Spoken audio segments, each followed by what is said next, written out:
చేస్తున్న భక్తి ఆత్మీయ జీవితం అంతా అప్పుడు కనపడుతుంది.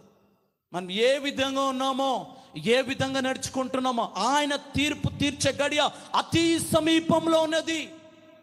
అందుకే ప్రకటన గ్రంథం 1:3 వాక్య భాగం సూటిగా దేవుడు మాట్లాడుతున్న మాట, సమయము సమీపించుచున్నది గనుక ఈ ప్రవచన వాక్యాలు అక్కడే ఆగమ్మా. హల్లెలూయా. సమయము సమీపించుచున్నది అంటే టైం ఏమైపోతుంది? అయిపోతుంది. చెప్పాలి, టైం ఏమైపోతుంది? అయిపోతుంది. సెకండ్లు పోతున్నాయి, నిమిషాలు పోతున్నాయి, గంటలు పోతున్నాయి, రోజులు పోతున్నాయి, వారాలు పోతున్నాయి, సంవత్సరాలు పోతున్నాయి. మనం ఎక్కడున్న వాళ్ళం అక్కడే. ప్రార్థన చేయాలంటే ఈ వారం కదా వచ్చారని చేస్తాను ప్రార్థన, పాట పాడడం ఈ వారం కదా వచ్చే వారం అందరు ఎదుగుతున్న మనలో ఆ ఎదుగుదల దేవుడు కావాలి. ఎందుకంటే సమయము అయిపోతుంది, ఆ సమయము దగ్గరగా ఉంది. ఆయన రాకడ వచ్చే దినాల్లో నీవు నేను సంఘమంతా ఉన్నాము గనక ద టైమ్ ఈజ్ నియర్. ఎలాంటి దినాల్లో ఉన్నాం తెలుసా? అపోస్తలుడైన పౌలు అంటాడు ఎఫెసీయులకు రాసిన పత్రిక 5:15 దినములు చెడ్డవి. దినములు ఎలాంటివంట? చెడ్డవి. ఎలాంటి దినాల్లో ఉన్నాం?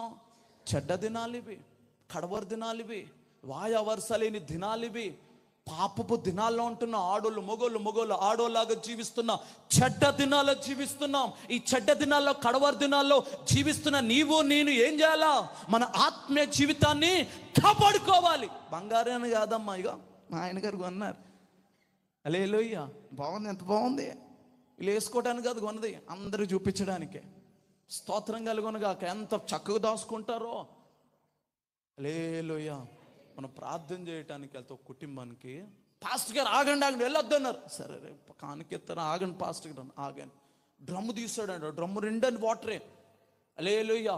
ఆ డ్రమ్ నేను అనుకున్న ఈ డ్రమ్ము నిండా వాటర్ ఉన్నాయి, ఏం చేస్తాడు? ఎందుకంటే ఆ కరోనా టైంలో వాటర్ లేని టైంలో నేను బ్యాప్టిజాలు ఆ డ్రమ్ములు ఇచ్చిన రోజులు ఉన్నాయి. స్తోత్రం.